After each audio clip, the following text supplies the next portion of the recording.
हुन्छ, यहाँहरूलाई हामी पवित्र शास्त्र बाइबलको पुस्तक प्रकाशको अध्ययनमा स्वागत गर्छौँ।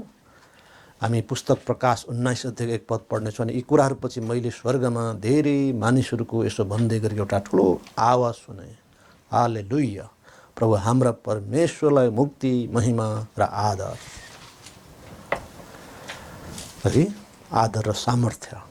र यस प्रकारले हामी पाउँछौँ यी कुराहरूपछि, अर्थात् परमेश्वरको न्याय र महासङ्कटको अन्त नजिकै आइपुगेको छ, अथवा एकपछि गर्दै 7 तुरहीहरूको न्याय अघि बढ्दै गर्दा, अर्थात् 7औं तुरहीको न्यायहरू पछाडि जसरी 7 कचौराहरूको न्याय अघि बढ्यो र यी सबै भइसकेपछि अब अन्तिममा केही कुरा हुँदैछ। स्वर्गमा विवाह हुँदैछ, स्वर्गमा विवाह भोज हुँदैछ। यसै पृथ्वीमा परमेश्वरको एकपछि अर्को क्रोधका कचौराहरू खनाइँदै गर्दा स्वर्गमा विवाहको तयारीहरू हुँदै थिए। र मण्डली जो अघि नै स्वर्ग पुगिसकेका छन् दुलही हुन्। दुलही शब्द साङ्केतिक हो। चर्चलाई दुलही भनिएको छ, कन्या भनिएको छ, जस्तो कि झुटा चर्चलाई वेश्या भनिएको छ, है, तर चर्चलाई कन्या भनिएको छ। किनभने चर्च केवल प्रभुलाई प्रेम गर्छ, केवल प्रभुलाई हेर्छ, प्रभुप्रति सिधापना राख्छ। र अब नयाँ अवस्थाको सृजना हुन लाग्दै थियो। र हालेलुया शब्द यो हिब्रू शब्द हो, यसको अनुवाद गर्न सकिन्न। जस्तै आमेन शब्द हिब्रू शब्द हुबहु अनुवाद भएको छ। र यस पुस्तकमा मात्र यो 4 पटक दोहोरिएको छ। नयाँ नियममा जम्मा 4 पटक हो। र त्यसमा पनि यो शब्द यही अध्यायमा मात्र यी 4 पटक उल्लेख भएको हामी पाउँछ। जस्तै 1 पद तपाईँ हेरिहाल्नुभयो, 3 पदमा पनि यो शब्द प्रयोग भएको छ। अनि फेरि तिनीहरूले भने हालेलुया, अनि त्यसको धुवाँ सदा सर्वदा उँभो गइरहन्छ।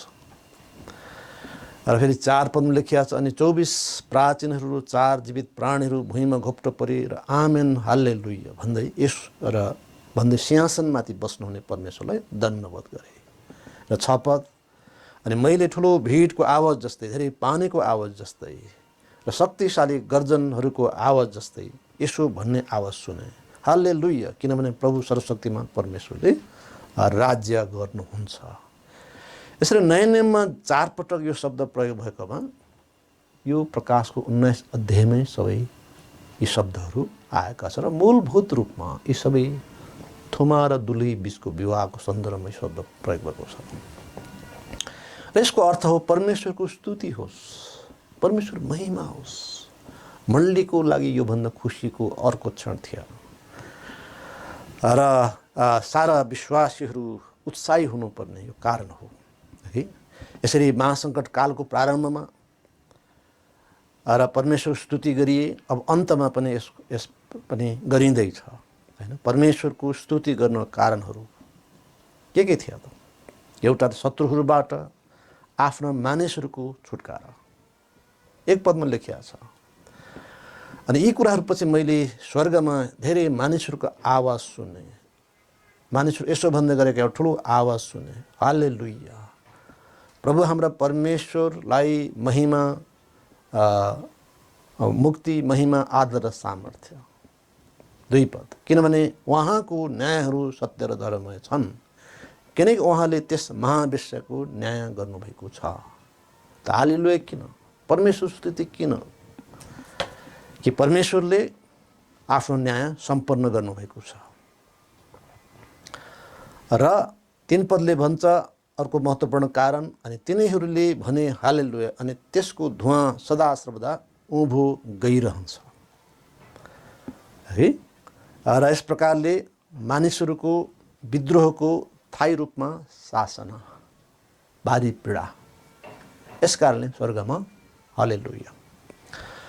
र अर्को महत्त्वपूर्ण कारण छ, 6 पदमा लेखिएको छ, अनि मैले ठुलो भिडको आवाज जस्तै, धेरै पानीको आवाज जस्तै र शक्तिशाली गर्जनहरूको आवाज जस्तै यसो भन्ने आवाज सुने, हालेलुया, किनभने प्रभु सर्वशक्तिमान परमेश्वरले राज्य गर्नुहुन्छ। देखि अर्को महत्त्वपूर्ण कारण, कि परमेश्वरको सार्वभौमिकता, उहाँ सर्वशक्तिमान हुनुहुन्छ र सबै सार्वभौमिकता उहाँमा निहित छ। राज्याधिकार उहाँमा छ र सबै अधिकारहरू, सबै ऐश्वर्य, सबै महिमा, सबै कुरो उहाँकै हो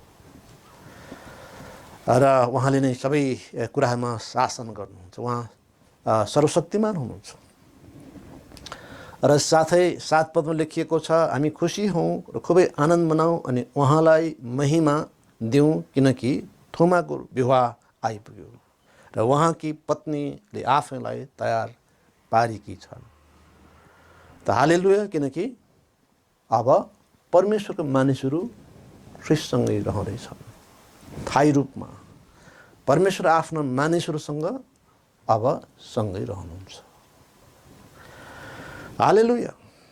र साथै 6 पदको अन्तिममा पनि उल्लेख गरिएको छ, किनभने प्रभु सर्वशक्तिमान परमेश्वरले राज्य गर्नुहुन्छ। उहाँ सर्वशक्तिमान हुनुहुन्छ। हालेलुया। राज्य गर्नुहुन्छ। हालेलुया। यसर्थ हालेलुया शब्द चाहिँ परमेश्वर स्तुति होस् भन्ने हो।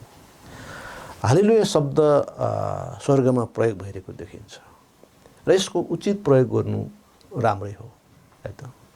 तर अनावश्यक रूपमा जहिले पनि हालेलुया, त्यो त राम्रो भएन। ठिक हो, केही कुरा भन्यो हालेलुया, राम्रो कुरा गर्यो हालेलुया, होइन, कुनै चाहिँ चेताउने कुरा आयो हालेलुया, हरेक कुरामा हालेलुया प्रयोग भएको पाइएन। बडो रमाटको सन्दर्भमा, परमेश्वरको राज्याधिकारको सम्बन्धमा, परमेश्वर कार्यको सम्बन्धमा मूलत यो आएको छ।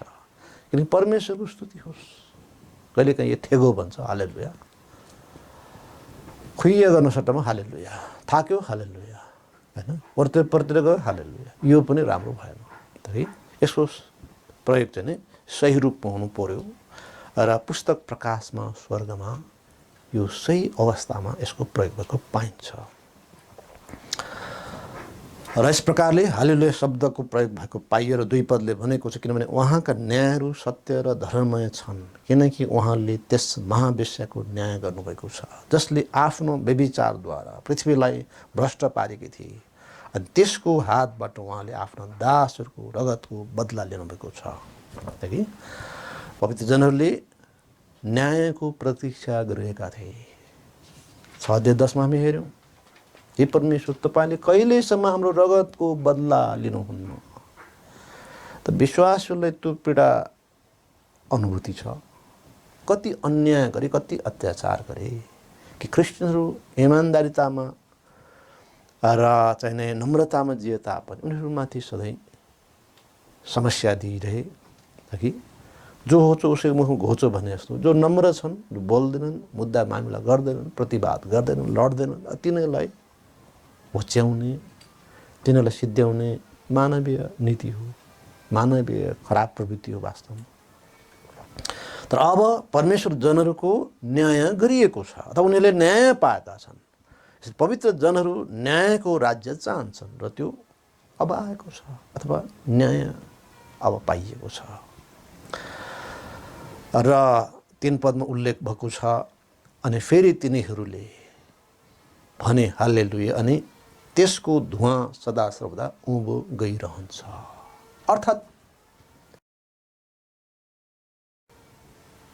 अर्थात् दुष्टताको, अर्थात् त्यस महावेश्यको जो न्याय भएको छ, झुटा मण्डली जसले सधैँ साँचो मण्डलीलाई चुनौती दिइरहे, प्रतिस्पर्धा गरिरहे, आरोप प्रत्यारोप लगाइरहे, सधैँ दुःख दिइरहे, ठुलो मात्रामा शहीद बनाए तिनले।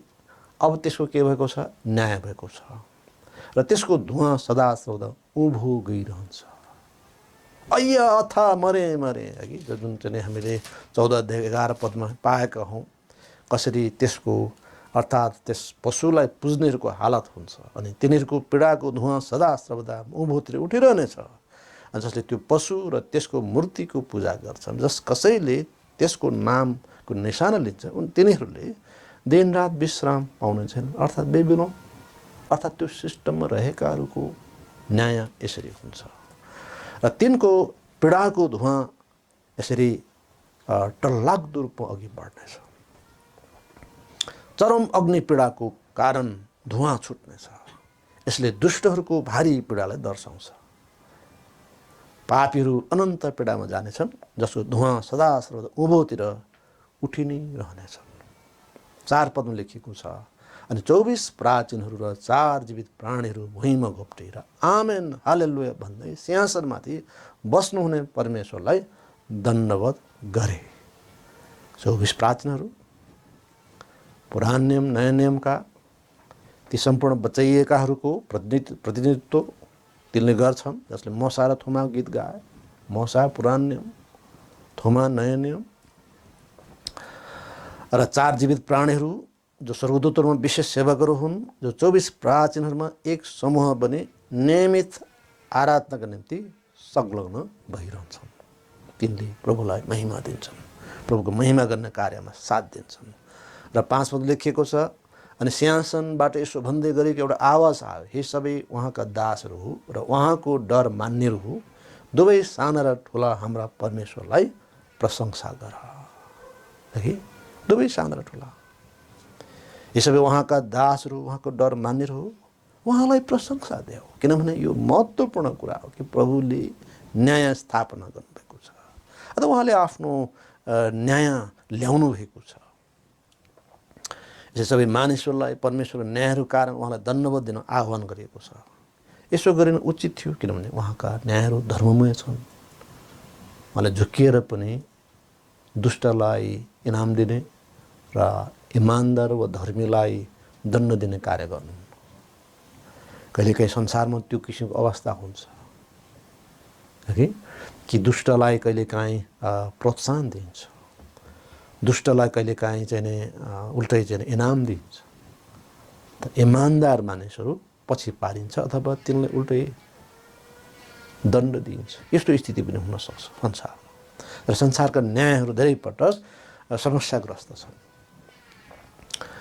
र प्रभुको न्याय चाहिँ सही छ, उचित छ।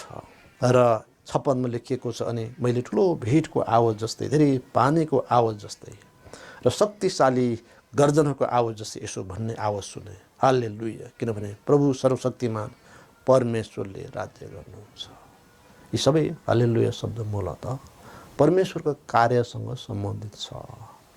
उठ्दा पनि हालेलुया, थाक्दा पनि हालेलुया, यसरी प्रयोग भएको देखिएन। त क्रिस्चियनिटीमा आज हालेलुया आमेन शब्दको दुरुपयोग छ। केही बोल्यो आमेन हालेलुया, यो पनि राम्रो होइन, यो ठेगोको रूपमा प्रयोग गर्नु भएन।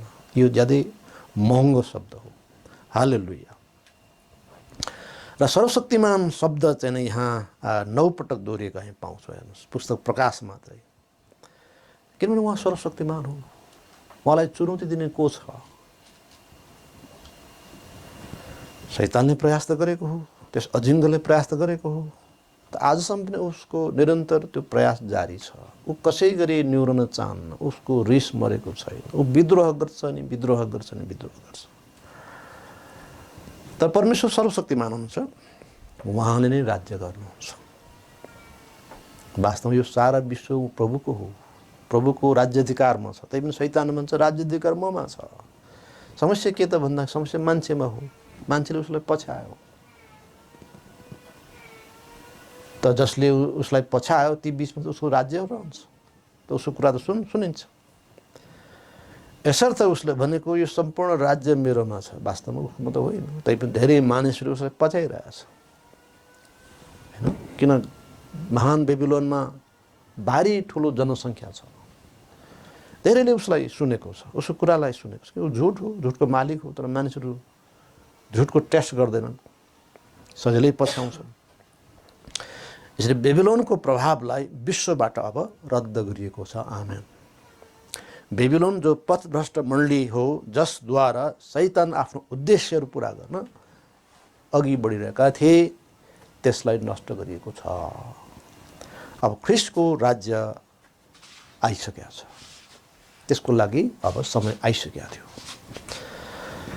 र 7 पदमा उल्लेख छ, हामी खुसी हौँ र खुबै आनन्द मनाऊ अनि उहाँलाई महिमा दिउँ, किनकि थोमाको विवाह आइपुग्यो र उहाँकी पत्नीले आफैलाई तयार पारेकी छन्, वा दुलहीले, ब्राइड। बाइबलले चर्चलाई वाइफ होइन कि ब्राइड भनेको छ, मूलभूत रूपमा दुलही पुरानो नियममा इस्राएललाई वाइफ भनेको छ, पत्नी भनेको छ। तर मुख्य गरी चर्चलाई ब्राइड भनेको छ, दुलही कन्या। र थोमाको विवाह हुन्छ अर्थात् मण्डली र उहाँ बिचको मिलन हुन्छ। त्यस अर्थमा यसलाई त्यस अर्थमा विवाह भनेको हो। र विवाहमा जुन किसिमले मगनी हुन्छ अनि विवाह हुन्छ अनि विवाह भोज हुन्छ, त्यही किसिमको यहाँ पनि हामी देख्छौँ। मगनी भएको छ। अनादिदेखि ख्रिस्टसँग मण्डलीको मगनी गरिएको थियो, अथवा सुरुदेखि नै व्यक्तिगत रूपले उद्धारको समयमा एक ख्रिस्टियनको ख्रिस्टसँग मगनी भएको हुन्छ जब उसले आफ्नो पापहरूबाट पश्चाताप गरेको हुन्छ। ख्रिस्ट मुक्तिदाता जो उनको लागि बलिदान हुनुभएको, भरि उठ्नुभएको कुरामा विश्वास गर्छ, त्यस बेला मण्डलीसँग अथवा त्यस बेला ख्रिस्टसँग उसको मगनी हुन्छ। दोस्रो कोरिन्थी 11:2 मा लेखिएको छ कि तिमीहरूको मैले ख्रिस्टमा अर्पण गरौँ भनेर, एक कन्याको रूपमा अर्पण गरौँ भनेर ख्रिस्टसँग मैले मगनी गरिदिएको छु भनेर छ। अथवा ख्रिस्टमा मैले तिमीलाई ल्याएको छु, ख्रिस्टसँग मिलाप गराइदिएको छु भनेको हो। र मगनी यसरी मण्डलीको भइसकेको छ। अब अर्पण उठाइ लगिने दिनमा मण्डलीलाई ख्रिस्ट समक्ष अर्पण गरिएको हुन्छ। प्रभुले भन्नुभयो, यूहन्ना 14:1-3 मा त्यो उल्लेख गरेको छ। र त्यस दिन विवाह हुन्छ, स्वर्गमा मिलन हुन्छ, त्यो अर्पण गराइ हुन्छ अनि त्यहाँ विवाह हुन्छ। र त्यसपछि विवाह भोज सुरु हुन्छ है। र राज्यको स्थापनामा र राज्यकालभरि नै विवाह भोज हुनेछ। हेर्नुहोस्, विवाह भोज निरन्तर अघि बढ्छ। सदा प्रभुसँग ती रमाउँछन् ती जनहरू। र यस प्रकारले तिनले आफूलाई तयार पारेकी छन् भनेको छ। दुलहीले आफूलाई तयार गर्नुपर्छ। प्रत्येक विश्वासीले आफूलाई तयार पार्नुपर्छ। ऊ प्रभुप्रतिको सिधापनामा रहनुपर्छ। केही समस्या छ, प्रस्ताव गर्नुहोस्, प्रभुसँग मिलाउनुहोस्, मेलमिलापमा आउनुहोस्। विश्वासजनसँग केही समस्या छ, मेलमिलाप गर्नुहोस्। किनकि दुलहीले आफूलाई तयारी पारेका छन्। अर्थात् उनी धर्मी हो, उनी पवित्र हो र प्रभुको निम्ति ऊ आफूलाई तयार पारिरहेका छन्। उसले आफूलाई धर्मी जीवन जिउनलाई हैन, पवित्र जीवन जिउनलाई समर्पित गर्नुपर्छ। त्यही कुरा भनेको छ, तुम्हाले अथवा पत्नीले आफूलाई तयार पारेकी छन्। र 8 पद, अनि उनलाई शुद्ध र चम्किलो मिहिन मलमल पहिरने अधिकार दिइयो। किनकि मिहिन मलमल पवित्र जनहरूका धार्मिकताका कामहरू हुन्। मिहिन मलमल भनेको छ, शुद्ध र चम्किलो मिहिन मलमल, सेतो पोसाक हो। जसरी क्रिस्चियन व्यवहारमा दुलहीले सेतो पोसाक लाउँछ, त्यसले बडो राम्रो सङ्केत गर्छ, त्यसले राम्रो अर्थ प्रदान गर्छ। र मिहिन मलमल चाहिँ पवित्र जनहरूका धार्मिकताका कामहरू हुन् अथवा पवित्रताको त्यसले सङ्केत गर्छ। यसर्थ पत्नी कुनै एउटा व्यक्ति नभएर यो मण्डली हो, पवित्र जनहरूको समूह हो। किनकि यहाँ लेखिएको छ कि त्यो चम्किलो मलमल चाहिँ नि, मिहिन मलमल चाहिँ पवित्र जनहरूको धार्मिकता कामहरू अथवा पवित्र जनहरू ठुलो समूह हो, कङ्ग्रिगेसन हो। यसरी पत्नी एउटा के त सांकेतिक नाम हो, कन्या एउटा सांकेतिक नाम हो। जस्तो कि संसारका सारा भिडलाई एउटै वेश्या स्त्री भनियो र ख्रिस्टमा बचाइएकाहरूको ती पवित्र जनहरूको समूहलाई दुलही भनियो, कन्या दुलही भनियो। र हामी आफूलाई तयारी पार्नुपर्छ। प्रभुको आगमन कुनै पनि समय हुन सक्छ। हामी आफूलाई शुद्ध राख्नुपर्छ। हामी प्रभुमा ठिक हुनुपर्छ। हामी पवित्रतामा जिउनुपर्छ। र हामी पाउँछौँ त्यस्तै गरी 9 पदमा, अनि तिनले मलाई भने, लेख जो थोमाको विवाहको भोजमा बोलाइएका छन् ती धन्य हुन्। अनि तिनले मलाई भने, परमेश्वरका सत्य वचनहरू यिनै हुन्। हेर्नुहोस्, यसरी अब भोजको कुरा आएको छ। त मगनी, विवाह अनि भोज, तीन चरण। मगनी उद्धारको दिनमा सम्पन्न भएको छ। प्रत्येक इन्डिभिजुअल विश्वासीको, व्यक्ति विश्वासीको र साथै अर्पण वा विवाह चाहिँ प्रभुको आगमनमा हामी उठाइन्छौँ, प्रभुमा हामी सुम्पिन्छौँ। पवित्र आत्माले हामीलाई पुत्र समक्ष वा ख्रीष्ट समक्ष समर्पण गर्नुहुन्छ, हैन, हस्तान्तरण गर्नुहुन्छ। र त्यसपछि अब विवाह सुरु हुन्छ। त्यसैले प्रभुले भन्नुभयो, अब लेख, जो थोमाको विवाहको भोजमा बोलाइएका छन् ती धन्य हुन्। अनि तिनले मलाई भने परमेश्वरको सत्य वचनहरू यिनै हुन्, उहाँका रहस्यहरू यिनै हुन् जुन चाहिँ नै पुरा भएको छ। त मण्डली पुरानो नियममा रहस्य थियो। त थोमाको विवाह भोजमा बोलाइएकाहरू धन्य हुन् र ती बोलाइएकाहरू दुलै होइनन्। पेन्टिकोस अघि बचाइएकाहरू, महासङ्कटमा बचाइएकाहरू नै ती भोजमा बोलाइएका हुन्, है। तर ती पनि दुलैसँग महिमित हुन्छन्, दुलैसँगै 1000 वर्ष राज्यमा भोजमा रहन्छन् र अनन्ततामा प्रवेश गर्छन्। यसको दुलै चाहिँ मूलभूत रूपमा को हुन् त? त्यो ख्रीष्टले स्थापना गर्नुभयो मण्डली, जसलाई पेन्टिकोसको दिनमा पवित्र आत्माद्वारा अभिषेक गर्नुभयो, सामर्थ्य प्रदान गरियो। त्यसपछि निरन्तर मण्डली साक्षी बन्दै आएको छ त्यो सामर्थ्यमा। र प्रभुको आगमनमा ती विश्वासीहरू उठाइन्छन्, दुलही उठाइन्छन्। त्यसपछिका र त्यस अघिका मण्डली थापना अघिका ती सबै चाहिँ को हुन् त? विवाह भोजमा बोलाइएकाहरू। यो ठुलो रहस्य हो, परमेश्वरको वचनको सत्यता यी हुन्।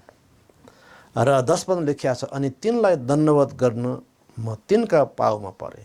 तर तिनले मलाई भने, हेर तिमीले यसो नगर, म त तिम्रो सङ्गी दास हुँ र तिम्रा भाइहरूको जससँग येशूको गवाही छ परमेश्वरलाई नै दण्डवत गर। किन येशूको गवाही चाहिँ भविष्यवाणीको आत्मा हो। यसरी दण्डवत गर्न खोजे यूहन्नाले, किनभने यी अद्भुत कुराहरू उनले त्यस दूतद्वारा थाहा गर्ने अवसर पाए। तर उनले रोकेका छन्, हेर्नुहोस्, किनकि यसो गर्नु उचित थिएन। स्वर्गदूतहरू उपासना गरिनुहुन्न, कलसी 2:18-19 भनेको छ। र यूहन्नालाई त्यतिखेर के मुड चल्यो, उनले झन्नै ढोकेका थिए। र पछिबाट पनि त्यो भएको छ। 22 अध्यायको 8-9 पदमा पनि तपाईँले यो देख्नुहुन्छ। अनि म यूहन्नाले यी कुराहरू देखेर सुने, अनि जब मैले सुनेर देखेँ त मलाई यी कुराहरू देखाउन स्वर्गदूतलाई दण्डवत गर्न म उनको पाउको अघिल्तिर घोप्टो परेँ। त उनले मलाई भने, हेर तिमीले यसो नगर, किनकि म त तिम्रो सङ्गीदास हुँ, साथै तिम्रा भाइहरूको अर्थात् भविष्यवक्ताहरूको र यस पुस्तकका वचनहरू पालन गर्नेहरूको सङ्गीदास हुँ। परमेश्वरलाई दण्डवत गर। त्यसैले क्रिस्चियनहरू कुनै स्वर्गदूतलाई पुज्दैनन्। विभिन्न धर्मावलम्बीहरूले विभिन्न स्वर्गदूतहरूबाटका प्रकाशहरू पाएका, तिनीहरूले ईश्वर मान्नेका यस्ता कुराहरू हामी देख्छौँ। तर क्रिस्चियनहरूले कहिले स्वर्गदूतलाई पुज्दैनन्। क्रिस्चियनहरू महान परमेश्वरलाई मात्र पुज्दछन्, सर्वशक्तिमान एकमात्र अद्वितीय परमेश्वरलाई मात्र पुज्दछन्। यसरी क्रिस्चियनको विश्वास फरक छ, संसारभन्दा धेरै अन्तर छ, धेरै उच्च छ। र हामी देख्छौँ कि ख्रीष्ट येशूलाई बारम्बार दण्डवत गरिरहेको छ, त ख्रीष्टले रोक्नु भएन, कारण उहाँ परमेश्वर हुनुहुन्छ। तर स्वर्गदूतहरूलाई दण्डवत गरिनु हुन्न, उनीहरू आफैले रोक्नुपर्छ। ठिक हो, इमानदार स्वर्गदूतले रोके, शैतानले भन्यो मलाई ढोग, त उनी पतित भए। त इमानदार स्वर्गदूतले त्यो गर्न दिँदैन। र येशूको गवाही चाहिँ भविष्यवाणीको आत्मा भनेको छ, अथवा येशूको गवाही दिनुहुने चाहिँ भविष्यवाणी दिने आत्मा नै हुनुहुन्छ, न कि स्वर्गदूत। त्यही आत्मा जो स्वर्गदूतमा छन् यूहन्नामा पनि हुनुहुन्छ। यसर्थ यी सबै प्रकाश दिने चाहिँ पवित्र आत्मा हो, स्वर्गदूत होइन। 11 पद लेखिया छ, अनि मैले स्वर्ग खोलिएको देखेँ, अनि हेर एउटा सेतो घोडा, अनि त्यसमाथि बस्नुहुने चाहिँ विश्वासयोग्य र सत्य भनिनुहुन्छ। अनि उहाँले धार्मिकतामा न्याय र लडाइँ गर्नुहुन्छ। हेर्नुहोस्, अब यसपछि नयाँ दर्शन देखियो, नयाँ अवस्था देखियो, त्यहाँ कि स्वर्ग खोलियो र येशू स्वर्ग उचालिनु भएको, स्वर्गमा जानुभएको हो हैन। त उहाँ जहाँ हुनुहुन्छ, जहाँ उहाँ जानुभयो त्यही नै उहाँ हुनुहुन्छ र त्यस स्वर्गमा उनले प्रभुलाई देखे अनि पिताको दाहिने हातमा बस्नुभएको थियो भनेको छ। प्रभु पिताको दाहिने हातमा हुनुहुन्छ। आफ्नो राज्य स्थापना गर्न पृथ्वीमा फर्किन लाग्दै हुनुहुन्थ्यो उहाँ र उहाँको आगमनको निम्ति अब स्वर्ग खोलियो।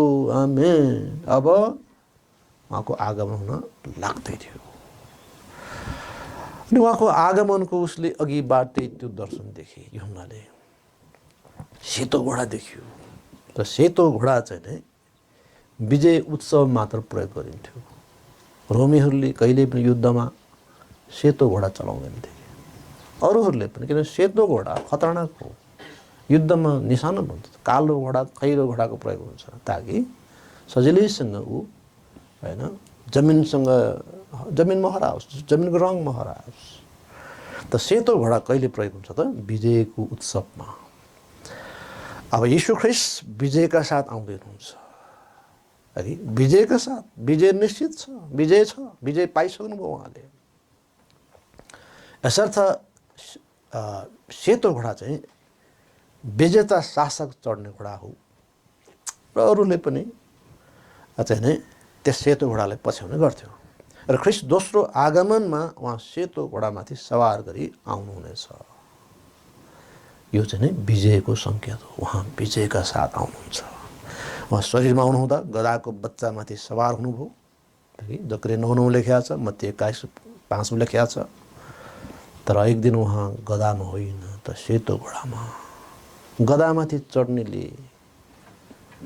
कुराले एउटा नम्रता देखाउँछ। किन एउटा सामान्य मान्छे जसको घोडा किन्ने क्षमता छैन ऊ गधा चढ्छ, त्यसैलाई भारी बोकाउँछ, त्यसैमा मान्छे चढ्छ। त सक्षम मान्छेले गधामाथि चढ्दैन। एकदमै बलिया ठुला हैन शक्तिशाली घोडामा चढ्छ। त पृथ्वीमा जब उहाँ संसारमा हुनुहुन्थ्यो, उहाँ नम्र हुनुहुन्थ्यो, सामान्य हुनुहुन्थ्यो, गरिब हुनुहुन्थ्यो, गधामाथि चढ्नु, अरूको गधा थियो पनि। त ख्रीष्ट येशू दोस्रो आगमनमा सेतो घोडामाथि आउनुहुन्छ। उहाँ शरीरमा आउनुहुँदा त्यो अवस्था भए तापनि उहाँ एक दिन महिमामा आउनुहुन्छ। उहाँको स्थिति फरक छ आज र उहाँलाई विश्वासयोग्य र सत्य भनेको छ। त्यस घोडामाथि बस्ने विश्वासयोग्य र सत्य हुनुहुन्थ्यो। ख्रीष्ट येशूको बारेमा भने हो, उहाँ आफ्ना प्रतिज्ञाहरूमा विश्वासयोग्य हुनुहुन्छ। ढाँट्नुहुन्न। उहाँले जे भन्नुभयो त्यो पुरा हुन्छ। हेर्नुहोस्, विश्वासीहरूको लागि यो निश्चयता दिइएको छ कि उहाँको आगमन हुँदैछ। कुनै पनि समय उहाँको आगमन हुन्छ। यसर्थ हामी अविश्वास नगरौँ, शङ्का नगरौँ।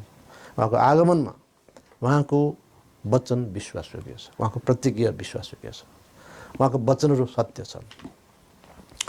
र 12 पदमा लेखिएको छ, उहाँका आँखाहरू आगोको ज्वाला जस्तै थिए र उहाँको शिरमाथि धेरै मुकुटहरू थिए र उहाँको एउटा नाम लेखिएको थियो जसलाई उहाँले बाहेक अरू कसैले जान्दैनथ्यो।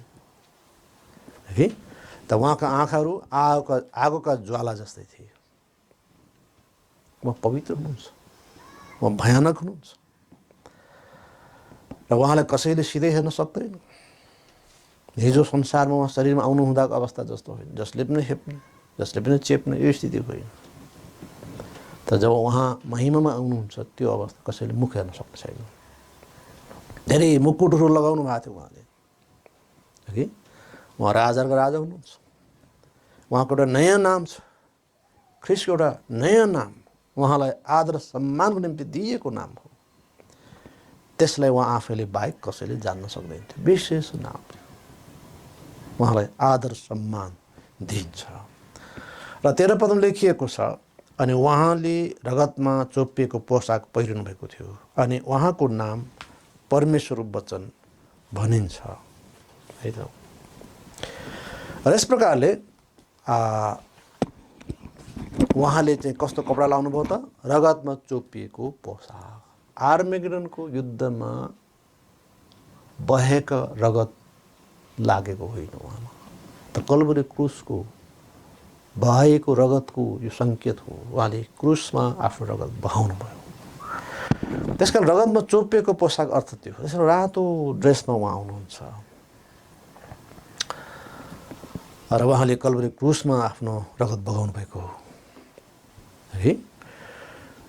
यसर्थ उहाँ सामर्थ्यमा हुनुहुन्छ, विजयमा हुनुहुन्छ अनि उहाँको नाम परमेश्वर वचन भनिएको छ। परमेश्वर वचन किनकि येशू अदृश्य परमेश्वरको प्रतिरूप हो हैन।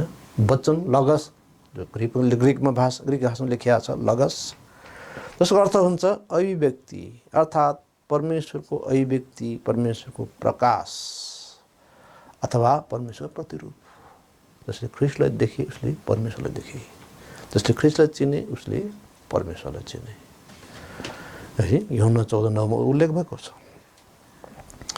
र उहाँको 12 हिब्रू 1:3ले भनेको छ उहाँ परमेश्वरको व्यक्तित्वको पक्का प्रतिरूप हुनुहुन्छ।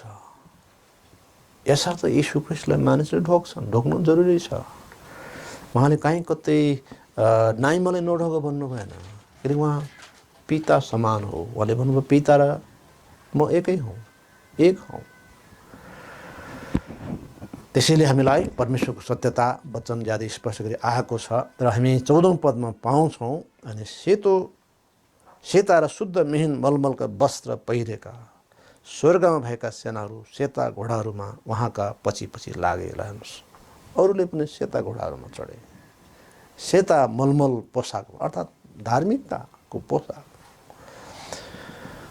र यसो भएको हुनाले ती चाहिँ महासङ्कट विश्वासीहरू थिए, मण्डली पनि थिए, पुरानो नियम विश्वासीहरू पनि थिए, स्वर्गदूतहरू पनि, यी सबै समूह मिलेर ठुलो स्वर्गीय सेना बनेको हामी देख्छौँ। तिनीहरू ख्रीष्टसँग राज्य गर्नलाई आउने छन्। आमेन।